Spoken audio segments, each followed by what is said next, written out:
রাতে ঘুমাতে যাওয়ার আগে কিছু আমল আছে, ঘুম থেকে ওঠার পরে কিছু আমল আছে। এই আমলগুলো আমাদের ছুটে যায় বিভিন্ন কারণে। অনেক সময় গল্প করতে করতে ঘুমে এসে যায়, মোবাইল দেখতে দেখতে ঘুম চলে আসে, দোয়া পড়া হয় না, দোয়া বিদায় হয়ে যাচ্ছে। দুনিয়ার ব্যস্ততা নিয়ে ঘুম শুরু হয়, স্বপ্নের মধ্যে বিভিন্ন ভয়ানক কিছু দেখে, হতাশ হয়ে যায়, আবার ঘুম থেকে উঠে দুনিয়ার চিন্তা শুরু হয়। এই জন্য ঘুমাতে যাওয়ার আগে কিছু সুন্নাত আমল আছে যে বইগুলোর মধ্যে পাওয়া যায়। আমরা এগুলা ছোট ছোট দোয়া, আমরা এগুলা পড়ে যদি আমল শুরু করি, ইনশাআল্লাহ অনেক ফায়দা হবে, অনেক উপকার হবে। আমাদের অনেকে অনেক সময় জিনের দ্বারা প্রভাবিত হই, অনেক সময় অনেকে জাদুর মাধ্যমে ক্ষতি করে। মেয়ের বিবাহ হয় না, বিবাহ ঠিক হয়ে আবার বিবাহ ভেঙে যায়, আবার ছেলের বিবাহ হয় না, অনেক লোকের চাকরি হয় না, বিভিন্ন সমস্যা একের পর এক ক্রমবেশ হতে থাকে। এই সকল সমস্যার সমাধান, অনেক ক্ষেত্রে কিছু কিছু সমস্যার সমাধান দোয়ার মধ্যে রয়েছে। জাদু করলে ক্ষতি হয়, এর কারণ আমরা যেভাবে চলা দরকার সেভাবে আমরা চলি না। পৃথিবীর যত শক্তিশালী জাদু হোক না কেন, কুফরি কালাম যত কিছুই করুক না কেন, এই কোনো ক্ষতি হবে না যদি নিয়ম অনুযায়ী কেউ চলে। কিছু কিছু আমলের তার করা অভ্যস্ত হওয়া দরকার। জাদুর মাধ্যমে ক্ষতিগ্রস্ত হবে, সে যদি আলেমও হয় তারও ক্ষতি হতে পারে। বেশ কিছুদিন আগে একজনের ব্যাপারে জানলাম, ভালো একজন আলেম, হাদিসের ভালো জ্ঞান তার, অনেক সুন্দর আরবি লিখতে পারে, আরবি পড়তে পারে, পাগল হয়ে গেছে, ক্ষতি করেছে, জাদু করেছে, বান মেরেছে, পাগল হয়ে গেছে। হাদিসের বই তার সামনে পড়তে পারে, কিন্তু এমনি পাগল। এই জন্য আমাদের অনেকের অভিযোগ থাকে, অনেকের সমস্যা থাকে যে মানুষের ক্ষতি করে, থেকে বাঁচবে। যদি ক্ষতি করেই ফেলে আর লেগে যায়, এটা থেকে বাঁচতে একটু সময় লাগে, এটা থেকে মুক্তি পেতে একটু সময় লাগে। এই জন্য ক্ষতি যেন না লাগে, এই জন্য আগে থেকে অ্যাক্টিভ থাকা। সহজে একটা জিনিস বোঝেন, আপনি ছাতা না নিয়ে বাইরে গেছেন, পথে রাস্তার মধ্যে বৃষ্টি নামা শুরু হয়ে গেছে, চলতেছেন, এবার বলেন তো বৃষ্টি গায়ে লাগবে কিনা? লাগবে। এই বৃষ্টির পানি গায়ে লাগার পরে শুকাতে সময় লাগবে না? সময় লাগবে। হঠাৎ করে শুকায় যাবে না। আপনি বাসায় চলে গেলেন, যাওয়ার পরে জামাটা শুকাতে সময় লাগবে। কিছু কিছু জিনিস লাগতে সময় লাগে না, যাইতে সময় লাগে, লম্বা সময় লাগে, একদিন, এক মাস, এক বছর। এখানে আর একটা সূক্ষ্ম বিষয় বলে রাখি, কিছু রোগ আছে, সৃজনশীল রোগ, আবহাওয়ার সাথে রোগ আসে আবার চলে যায়। বাস্তব বিষয় হলো, যেমন তার মধ্যে একটা জ্বর, সাধারণ জ্বর আসে, আমরা সাধারণত আপাটা এগুলো খাই, বেশি মারাত্মক হসপিটালে ভর্তি হয়। এটা আল্লাহ প্রদত্ত একটা রোগ, সিজনের সাথে আসে, গরম ঠান্ডার সাথে আসে, একটা সময় পর্যন্ত সেটা স্থায়ী হয়, এরপরে আবার চলে যায়। আপনাদের হয়তো বাংলাদেশে প্রাথমিকভাবে কষ্ট হবে, কিন্তু ভালোভাবে যদি গবেষণা করেন, ইসলামী বিষয় দিক থেকেও অথবা মেডিকেল সায়েন্স থেকেও যদি গবেষণা করেন, মোটামুটি জানতে পারবেন, যখন কার জ্বর আসে 2 দিন, 3 দিন, 4 দিন থাকে, বলেন তো ঔষধ খাওয়ার সাথে সাথে একবারে জ্বর চলে যায়? ঔষধের যদি চলে যায় তাহলে গেল না কেন? আর যদি না যায় খাই কেন? প্রশ্ন। ঔষধে কি হয়? সাময়িক একটা রোগটাকে দাবায় রাখে,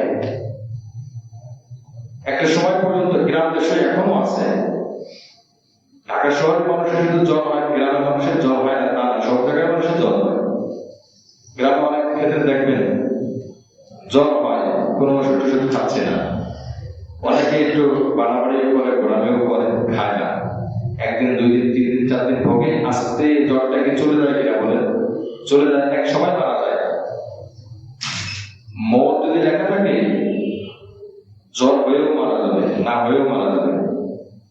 আর যদি মত লেখা না থাকে, জ্বর না হয়েও সে আপনার জ্বর হওয়ার পরও সে বাঁচতে পারে। অনেক সময় এমন হয়, আমার মেয়ের ঘটনা, মেয়ের বয়স 3 বছর, জ্বর হয়েছে, টেস্ট করানো হয় নাই, অনেকদিন পরে আবার জ্বর আসছে, তো দেখলাম আপনার ডেঙ্গু নেগেটিভ পজিটিভ একসাথে আসছে কাগজের মধ্যে। তো ডাক্তার দেখে আমরা জিজ্ঞেস করলাম এরকম কেন, আগের বার জ্বর হয়েছিল, বলে হ্যাঁ। ওই জ্বরকে টেস্ট করাই নেই, ওই সময় তীব্র জ্বর ছিল, টেস্ট করাই কোনো কারণে হয়তো করানো হয়নি। স্বাভাবিকভাবে জ্বর হলে মানুষ যে খাবার দাবার সেগুলো খাওয়াইছে, বলে ওই সময় ডেঙ্গু হয়ে গেছে, না ডেঙ্গু হয়ে গেছে, তো ওইটার কিছু চাপ রয়ে গেছে, এই জন্য পজিটিভ আসছে। এবার জ্বরের জ্বর ডেঙ্গু না, এই জন্য নেগেটিভ আসছে। আপনার এরকম রেপোর্ট দেখছেন কিনা জানি না, আমার নিজেরও আসছে নেগেটিভ পজিটিভ একসাথে, আবার মেয়েরও আসছে, পদ্মা থেকে বড়। যাই হোক, বলার উদ্দেশ্য হলো আল্লাহ প্রদত্ত রোগ আসবে, নিয়ম অনুযায়ী আবার আস্তে আস্তে এটাকে নিয়ন্ত্রণ করার ক্ষমতা বান্দার মধ্যে আল্লাহ দিয়ে দিয়েছে। এটা আপনি মানেন না হয়, ঠান্ডা লাগে কিনা মানুষের বলেন? 2 দল মানুষ, ঠান্ডা লাগার সাথে সাথে ঠান্ডার ওষুধ খায়, তার ঠান্ডা ভালো হয়। ঠান্ডার ওষুধ একজন খায় নাই, তার ঠান্ডা ভালো হয় কিনা, নাকি মাসের পর মাস ঠান্ডা থাকে?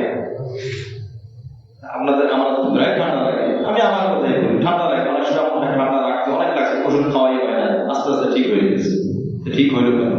আমি তো কোনো ওষুধ খাইলাম না।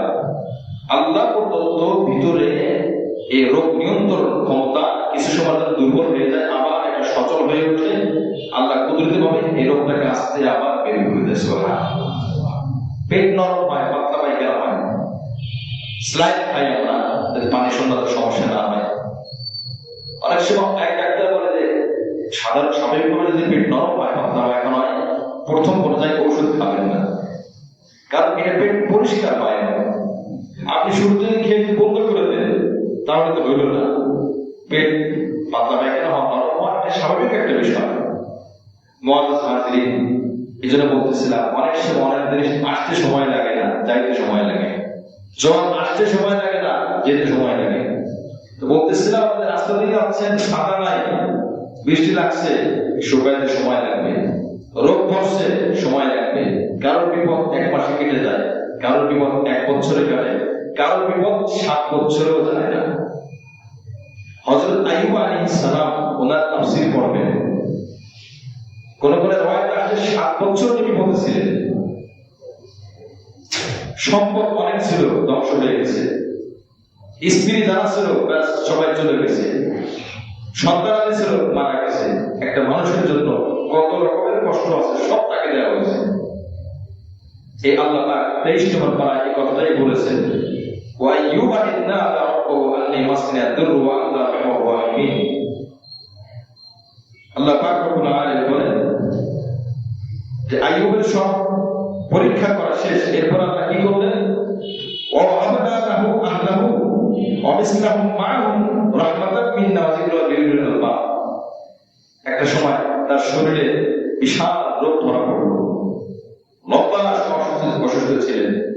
কিছুদিন যাওয়ার পরে রোগও চলে গেল, সম্পদ আবার দ্বিগুণ আল্লাহ তাকে দান করলেন। সুবহানাল্লাহ। 7 বছর টানা শরীরের কষ্ট, অর্থের কষ্ট, স্ত্রীরা চলে গেছে, আবার বিবাহ করছে, সন্তান আগে যা ছিল তার ডাবল পরবর্তীতে আল্লাহ সন্তান দান করছেন। সুবহানাল্লাহ। এই জন্য যাইতে সময় লাগে। তো বলতেছিলাম, বৃষ্টিতে ভিজে গেছে, এখন কিন্তু মুক্ত হতে সময় লাগবে।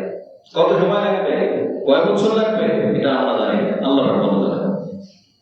এখন কথা হলো, বৃষ্টির পানি যদি আমি গায়ে লাগাইতে না চাই, আমি রাস্তা দিয়ে চলবো, বৃষ্টি যেন না লাগে, সেজন্য কি ব্যবস্থা? সহজ। আপনি রাস্তা দিয়ে যান, ছাতা রাখেন, বৃষ্টি আপনি ধরবে না। এই জন্য আমাদের অনেকে জাদুর দ্বারা ক্ষতিগ্রস্ত হয় এর কারণ হলো যে দোয়াগুলো আছে, যে আমলগুলো আছে, এগুলো আমরা করি না, যার জন্য ক্ষতি হয়। আপনি যত বড়ই মুফতি সাহেব হন, যত বড়ই আল্লাহর ওলি হন, আপনার এগুলো করতে হবে। একটু ঘাটতি হবে, ওই ফাঁকের মধ্যে শয়তান ঢুকে যাবে। সে তো ফাঁক খবর খুঁজে রাখছে। এই জন্য আপনাকে দোয়া দিয়ে প্যাকেট করতে হবে। করোনা ভাইরাসের সময় মহিলা ডাক্তারদেরকে চেনাই যায় না, মাথা থেকে পা পর্যন্ত পুরোটাই প্যাকেট, চেনা যায় না। প্যাকেট কেন? কোন ফাঁক দিয়ে যেন ভাইরাস না ঢুকতে পারে। তো এই জন্য আপনার দোয়া দিয়ে আপনার সাধতে হবে, কোন ফাঁক দিয়ে যেন কোন জাদু ঢুকতে না পারে। আমরা করি কি, জাদুগ্রস্ত যখন হয়ে যায় তখন আমরা হাইওয়াস করি, তখন আমল শুরু করি। এখন এবার বোঝেন, বৃষ্টির পানি লাগতে সময় লাগে না, কিন্তু যাইতে সময় লাগবে। এই জন্য যেন না লাগে সেই ব্যবস্থাই হলো দোয়া। ঘুমের সময় দোয়া, ঘুম থেকে উঠে দোয়া, প্রত্যেকটা মুহূর্তে দেখেন বাথরুমে যখন ঢুকবে তখন দোয়া আছে কিনা? দোয়া আছে। তিরমিজি শরীফ প্রথম খণ্ড, এই কিতাবের টিকার মধ্যে ঘটনা আসছে। একজন সাহাবী নাম সাআদ বিন উবাদা রাদিয়াল্লাহু আনহু, ওনাকে খুঁজে পাওয়া যাচ্ছে না, কোথায় গেল সাআদ? হঠাৎ করে দেখা গেল যে মরুভূমির একটা জায়গা যেখানে মলমূত্র ত্যাগ করা হয়, ওখানে সে মরে পড়ে গেছে। ওখানে তার লাশ। এখন এতদিন তো খুঁজে পায়নি, এখন খুঁজে পাইল, মারা গেল কিভাবে? চেষ্টা করতেছে খোঁজার, কোন সন্ধান নাই। হঠাৎ করে একটা গায়েবী আওয়াজ আসলো, অদৃশ্য থেকে আওয়াজ আসলো। কি আওয়াজ? রমাইনাহু, রমাইনাহু রাইসা হাজরাস। আমরা এই সাআদ বিন উবাদাকে হত্যা করেছি, বাথরুম করা অবস্থায়, বাথরুমে যখন ঢুকছে তখন আমরা তাকে হত্যা করেছি। এই আওয়াজ আসলো, নবীর কাছে বলা হলো। নবী বললেন, হ্যাঁ ঠিক আছে। আওয়াজ দিয়েছে কি? আওয়াজ দিয়েছে জিন। যখন বাথরুমে গিয়েছে, নবী আলাইহিস সালাম বলেছেন, হাদিসের মধ্যে এসেছে, ইন্নাহাদি হুশুশ, ইন্নাহাদি মুহতাদারা। এই বাথরুমের জায়গাটা এমন যে এখানে সবসময় দুষ্টু জিন থাকে। পুরুষ যা, মহিলা যা, মেয়ে যা, দুষ্টু জিন থাকে। ঢোকার পর পরে পুরুষের সাথে মহিলার সাথে খুব নোংরা কাজ করে, বদতাসির দেয়, ক্ষতি করার চেষ্টা করে। এছাড়া বাথরুমে ঢোকার আগে দোয়া করা, আল্লাহুম্মা ইন্নী আউযু বিকা মিনাল খুবুসি ওয়াল খাবাইস। আল্লাহ, পুরুষ দুষ্ট জিন, মহিলা দুষ্ট জিন থেকে আপনার কাছে ক্ষমা চাই। সহিভাবে এই দোয়াটা মুখস্থ করে। এখন দেখেন, আপনি তো, আমি তো বাথরুমে গেলাম, আমরা তো বাথরুমে গেলাম, দোয়া পড়লাম না, তাহলে দোয়া যে পড়লাম না, যেহেতু আমার সাথে দুষ্টামি শুরু করে দিয়েছে। এখন দুষ্টামি আমার কেন? আমি ছাতা নিয়ে বাইরে গেলাম না, বৃষ্টিতে ভিজে, বৃষ্টির দোষ দিয়ে তো লাভ নাই। এই জন্য বলতেছিলাম ভাই, যদি আমরা মনে করি জিনের বদনজর, জাদু, বদনজর, এগুলো থেকে বাঁচতে চাই, অনেক সময় মানুষের ক্ষতি করা লাগে না, জিন নিজে নিজে ক্ষতি করে। যদি বাঁচতে চায় নিজেকে, পরিবারকে, সম্পদকে, ব্যবসা বাণিজ্যকে, ঘর বাড়িকে, দোয়া, একের পর এক দোয়া। এমন কোন মুহূর্ত নাই বান্দার জন্য কোনো দোয়া নাই। প্রত্যেকটা হাদিসের কিতাবের মধ্যে দোয়া অধ্যায় আছে, প্রত্যেকটা হাদিসের কিতাবের মধ্যে দোয়া অধ্যায় আছে। এই জন্য এই দোয়া শিখা অন্তত প্রয়োজনীয় যে দোয়াটা গুলো আছে, যে দোয়াটা অন্তত জিন থেকে বাঁচা যায়, বদনজর থেকে বাঁচা যায়। পৃথিবীর যত শক্তি দিয়ে আপনার ক্ষতি করবে, সমস্ত শক্তির মুহূর্তে নস্যাৎ হয়ে যাবে যদি আপনার নিয়ম অনুযায়ী দোয়া থাকে। কিন্তু আমাদের সেই দোয়া নাই, যার জন্য বিপদগ্রস্ত। এই জন্য 1 নম্বর ঢাল হলো দোয়া। 2 নম্বর ঢাল হলো, যদি কেউ বিপদগ্রস্ত আশঙ্কা করে তো তার জন্য নিয়ম হলো ওযু অবস্থায় থাকা। কি অবস্থায়? ওযু অবস্থায়। মুসান্নাফ ইবনে আবি শাইবা হাদিসের কিতাব 40 হাদিস প্রায় এই কিতাবের মধ্যে আসছে। এই কিতাবের 3 নম্বর খণ্ডের মধ্যে একটা হাদিস আসছে। আল্লাহ পাক মুসা আলাইহিস সালামকে বলছেন, হে মুসা, তোমার উপর যদি কোনো বিপদ আসে আর তুমি যদি ওযু অবস্থায় না থাকো, তাহলে তোমার নফসের ইমান, তুমি নিজেকে গালমন্দ করো, এই বিপদটা তোমার কারণে আসছে। আল্লাহ পাক মুসাকে বললেন, তুমি যদি পবিত্র অবস্থায় থাকো, ওযু অবস্থায় থাকো, আর এই অবস্থায় তোমার কোনো বিপদ আসবে না, যদি আসে এর দায়ভার তোমার না। তো আল্লাহ তো সিস্টেম বলে দিলেন, যদি কেউ এই ক্ষতির আশঙ্কা করে, পুরুষ হোক মহিলা হোক, সার্বক্ষণে কি অবস্থা থাকে ওজু। এবার বলেন তো, আমি আমার থেকে বলি, আমরা সবাই না আমাদের সমাজ ছাড়া কত সময় আমার ওজু থাকে, ওজু তো যাবে, কিন্তু ওজু করার চেষ্টা করি কয়েকজন। এই জন্য আমাদের ভাই সমাধানের পথ এটা না, ইসলাম মানুষকে বিপদে পড়লে কি করবে এটা শেখায় না। ইসলাম বলে মানুষ যেন বিপদে নাই পড়ে, আমরা বিপদ থেকে উদ্ধার হওয়ার পথ পরে বের করি। কিন্তু ইসলাম বলছে তুমি নিয়ম অনুযায়ী চলো, বিপদ আসবে না তোমার। হ্যাঁ, যে ওই বিপদ আসবে যে বিপদ আল্লাহর পক্ষ থেকে নির্ধারিত। এই জন্য আমার সার কথা হলো যে ঘুমেতে যাওয়ার সময় দোয়া আছে, ঘুম থেকে ওঠার সময় দোয়া আছে, বাথরুমে ঢোকার সময় দোয়া আছে, বাথরুম থেকে বের হওয়ার সময় দোয়া আছে, বাজারে যখন ঢুকবেন, দোকান যখন খুলবেন, দোকান যখন বন্ধ করবেন, সার্বক্ষণিক দোয়া আছে। স্বামী স্ত্রী যখন বিশেষ সম্পর্ক মেলামেশা করবে তখনও দোয়া আছে। আপনারা হাদিস পড়েন, দেখেন যখন স্বামী স্ত্রী মেলামেশা করে তখন এই মেলামেশার ভিতরে শয়তান সরাসরি অংশগ্রহণ করে। যখন দোয়া পড়ে না, সরাসরি শয়তান থাকে। এরপরে স্বামী স্ত্রী থেকে সন্তান আসলো, এখন এবার হিসাব করেন তো, ওই সন্তানের ভিতরে তো মায়ের রেহেমের মধ্যে, মায়ের গর্ভে শয়তানের কিন্তু প্রভাব রয়ে গিয়েছে। কারণ আমি স্বামী, আমি স্ত্রী, আমরা স্বামী স্ত্রী দোয়া পড়ি নেই। দোয়া না পড়ার কারণে আমাদের এই একটা ইবাদত, এই একটা কাজ, স্বামী স্ত্রীর শুরুর যে আচরণ, এটার মধ্যে তৃতীয় অনেকগুলো সম্পৃক্ত ছিল। কথা বলেন ঠিক কিনা? রাসূলুল্লাহ সাল্লাল্লাহু আলাইহি ওয়াসাল্লাম মধ্যে বলেছেন। অথচ এই কাজটাতে এমন তৃতীয় কোনো ব্যক্তির সামনে এটা করা যায় না, সে যতই আপনজন হোক। কিন্তু আমি দোয়া না করে আমি শয়তানকে আমার এই কাজের মধ্যে অংশগ্রহণ করার কারণে আমি তো টের পাচ্ছি না, আমি বুঝতেছি না, কিন্তু এটা অংশগ্রহণ সরাসরি আমি যতটুকু পদক্ষেপ আমার পক্ষ থেকে আছে, শয়তান থেকে ঠিক অতটুকু পদক্ষেপ আছে, যার দরুন এই সন্তানটা সে দুনিয়াতে যখন আসে বাবার কথা শুনে না, মায়ের কথা শুনে না, বাবা মা অবদ্ধ হয়। অবদ্ধ কেন হবে? যে এখানে শয়তানের অংশ আছে। জোরে বলি নাউযুবিল্লাহ। যদি দোয়া মুখস্থ নাও থাকে, অন্তত আউযুবিল্লাহি মিনাশ শাইতানির রাজিম এটা পড়া। বুখারী শরীফের মধ্যে দোয়া আছে, আল্লাহুম্মা জান্নিবনা শাইতান, আল্লাহুম্মা জান্নিবনা ওয়া জান্নিব শাইতানা মা রাযাকতানা, আল্লাহুম্মা জান্নিবনা শাইতানা ওয়া জান্নিব শাইতানা মা রাযাকতানা। দোয়া আছে। এখন দেখেন আমরা মনে করি এই সময়টা কি দোয়া আছে, আর এই সময়টা বেশি দোয়া দরকার। এটা তো খুব চরম মুহূর্তে, বিপদের মুহূর্তে বাথরুমে তো দোয়া দরকার, মসজিদে দোয়া দরকার। মসজিদে আসবে না নামাজ পড়ার জন্য, মসজিদে গিয়ে জিনগুদের বিপদে পড়ার জন্য কেউ আসে, এখানে তো সমস্যা, ওইখানে তো সমস্যা। আপনি বাজারে যাবেন, সেখানে সমস্যা। একাকিত্ব আছে, সেখানে সমস্যা। আমরা যেখানে সমস্যা আছে ওইখানে সমস্যা মনে করি না, যেখানে সমস্যা নেই ওইখানে সমস্যা মনে করি। এটা আমাদের মনের উপায়। যাই হোক, এই জন্য আমরা আপনাদের দোয়াগুলো করে দেবো, দোয়াগুলো মুখস্থ করবো ইনশাআল্লাহ। ইনশাআল্লাহ আপনার তাবিজ লাগবে না, পানি পড়া লাগবে না। আপনি দোয়া করেন, আপনি নিজে একটা জিন্দা তাবিজ পেয়ে যাবেন, নিজে জিন্দা পানি হয়ে যাবে। কেন লাগবে না? কেন লাগবে? কোন হুজুরের ছেলে মেয়েকে বাজার দোয়া করে তাদের তো লাগে না, তা আমার লাগবে কেন?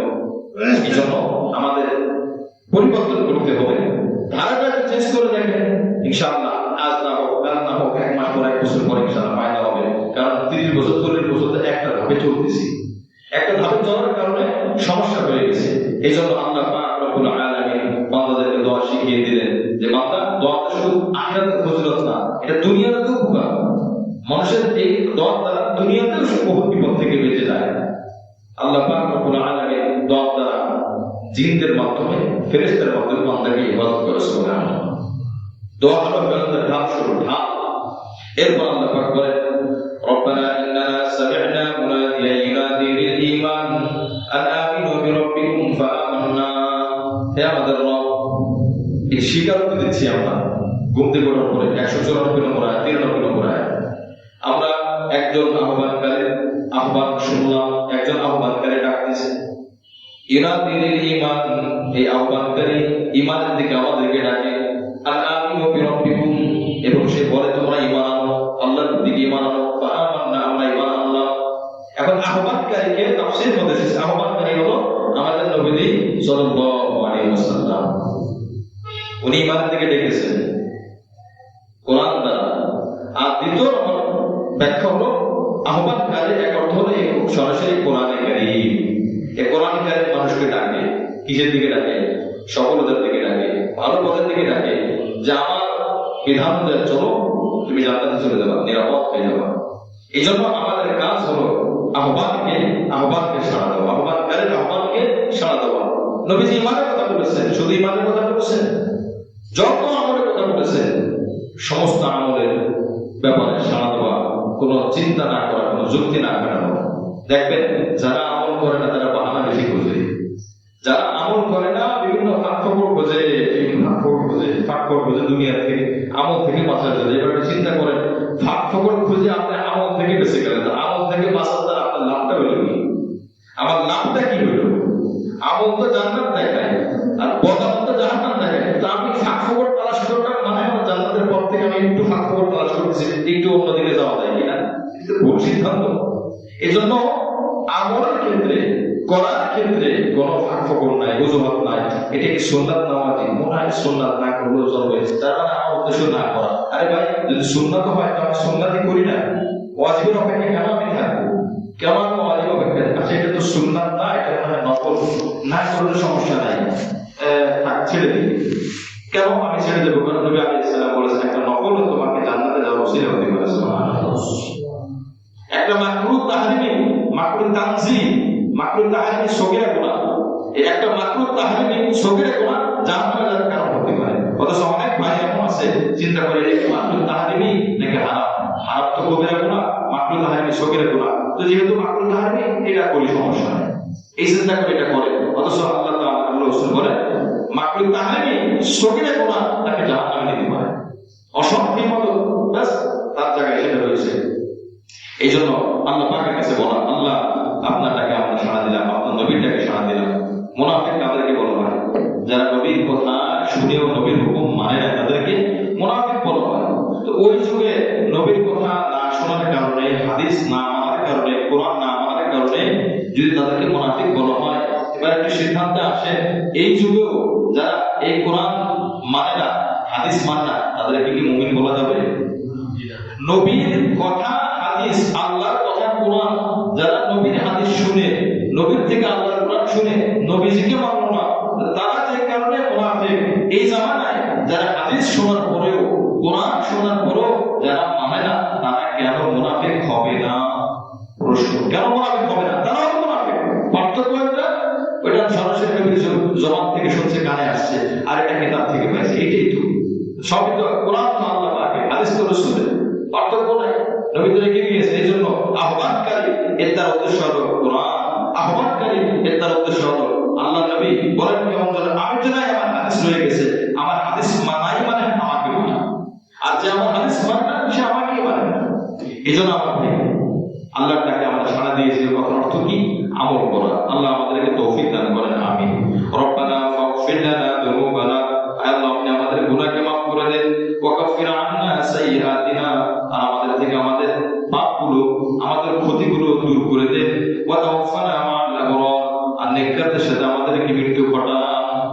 মৃত্যুর পরে আমাদেরকে যেন আপনি নেককারদের আলোড়ন চালান, তাদের সাথে আমাদেরকে রাখেন। ওয়া কাফির আন্না সাইয়্যাতিনা, জামবুন মানে অপরাধ, সাইয়্যাতুন মানে অপরাধ। কোরআনে বিশেষ করে দুটি শব্দ এসেছে।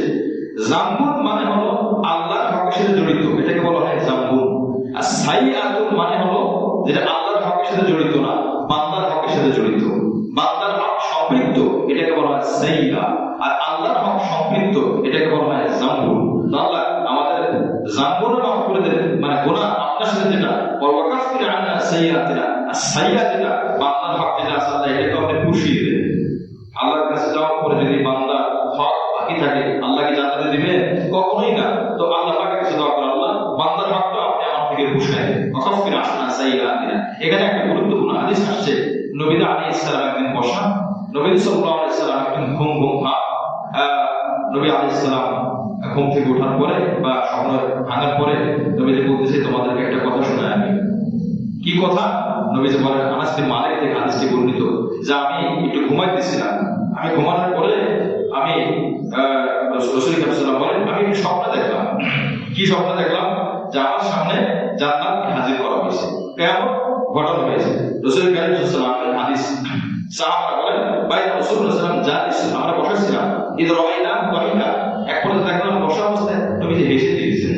আর সানায়াহু, উপরের দাঁত, এটাকে বলে সানায়া, নবীজির উপরের দাঁত বের হয়ে গেছে। ফাকাল ওমর রাদিয়াল্লাহু আনহু মা রাকাকা ইয়া রাসূলুল্লাহ বিআবি আনতা উম্মি, হুজুর আপনি হেসে দিলেন কেন, আপনি তো এখানে বসে আছেন। তখন নবী বলেন ফাকাল রাজুলানি জাসায়া মিন উম্মতি বাইনা ইয়াদাই রাব্বিল ইজ্জা তাবারাক ওয়া তাআলা, দুইজন লোককে নবী আল্লাহ পাকের সামনে আনা হয়েছে।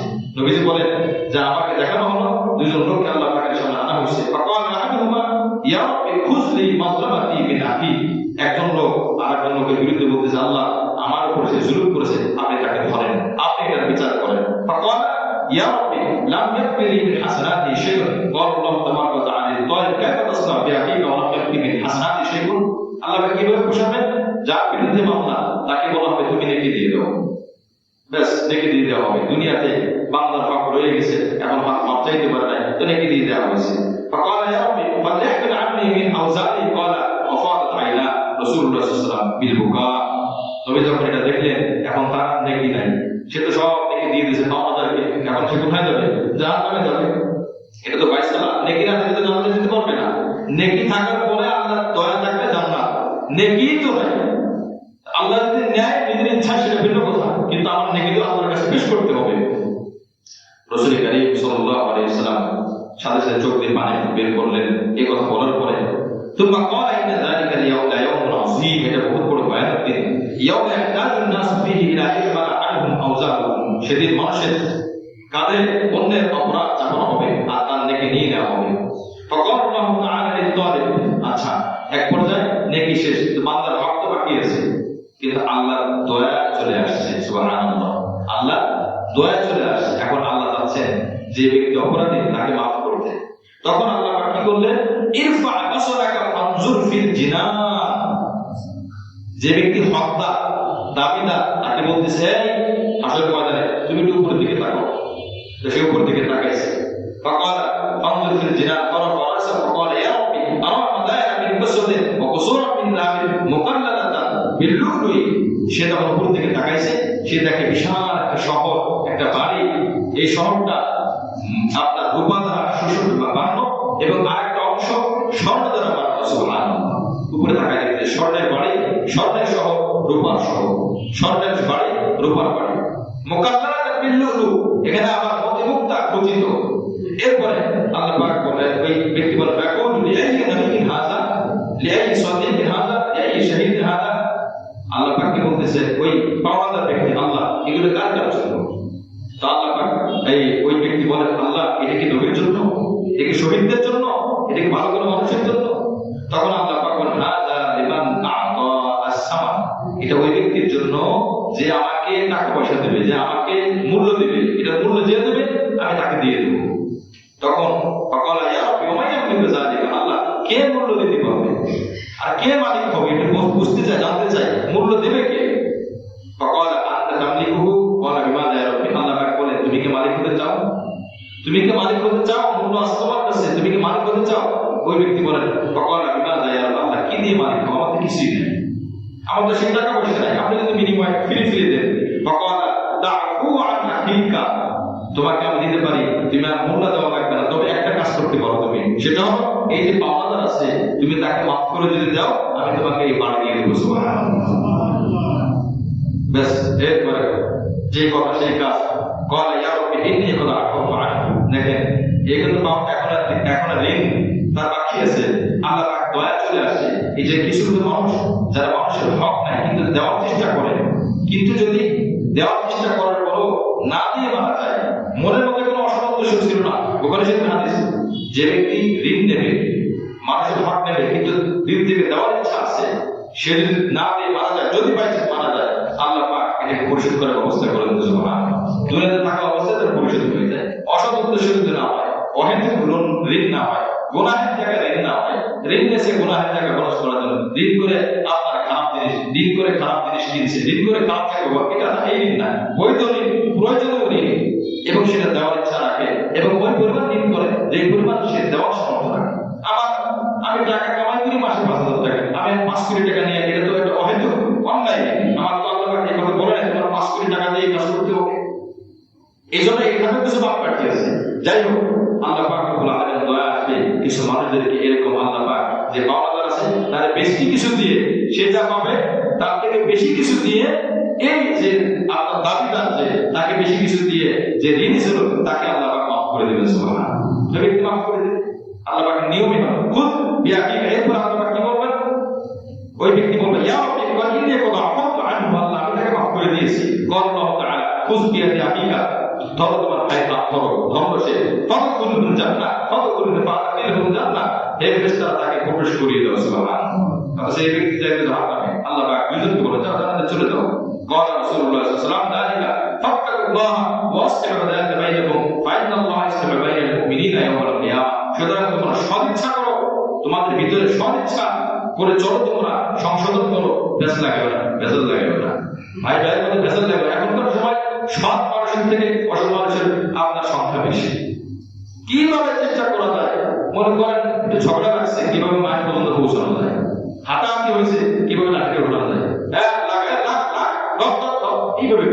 মানুষের আচরণ হলো এটা কুকুরের স্বভাব। যে মানুষ আর একজন মানুষকে মারামারির উপর উদ্বুদ্ধ করে, তারা কেবল ঠান্ডা মাথায় কথা তর্ক চলতেছে, আর সে যা ঝগড়া হয়ে থাকে মানে হাতাহাতি হোক, এটা যে চায় সে মানুষ না, মানব রূপে একটা পশু। কারণ এটা কুকুরের স্বভাব, মানুষের স্বভাব হতে পারে না। এরপর আল্লাহ পাক আল্লাহ রাসূল বলেন আল্লাহ পাক মুমিনদের মাঝখানে একটা সম্পর্ক তৈরি করে দিবেন সুবহানাল্লাহ। এই জন্য আমার ভাই আল্লাহ পাকের কাছে মাফ চাওয়া, ওয়াকাফির আন্না সাইয়্যাতিনা ওয়া তাওফানা মা'আল আবরার। 94 নম্বর আয়াত, 194 নম্বর আয়াত, রব্বানা ওয়া আতিনা মা ওয়া'আদতানা আলা রুসুলিকা ওয়া লা তুখজিনা ইয়াওমাল কিয়ামাহ।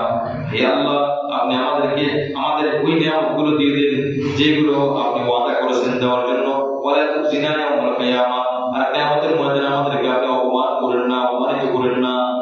সন্তানের সামনে, বাবার সামনে, মায়ের সামনে, আত্মীয় স্বজনের সামনে গুনাহ প্রকাশ করে আপনি আমাদেরকে অপমানিত করেন না।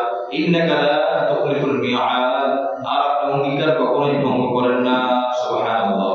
এই হলো বান্দার দোয়া। এরপরের আয়াত থেকে আল্লাহ পাক যে দোয়া কবুল করেছেন সেই কথা আল্লাহ পাক করবেন। 195 নম্বর আয়াত। আল্লাহ পাক যদি তৌফিক দান করেন ইনশাআল্লাহ সামনে তাফসীরে 195 থেকে নিয়ে 200 নম্বর আয়াত, এখানে মোট 6-7টি আয়াত আছে। এই আয়াতগুলোর উপরেই আলোচনার মাধ্যমে সূরা আলে ইমরান শেষ হবে। সকলে বলে আমিন।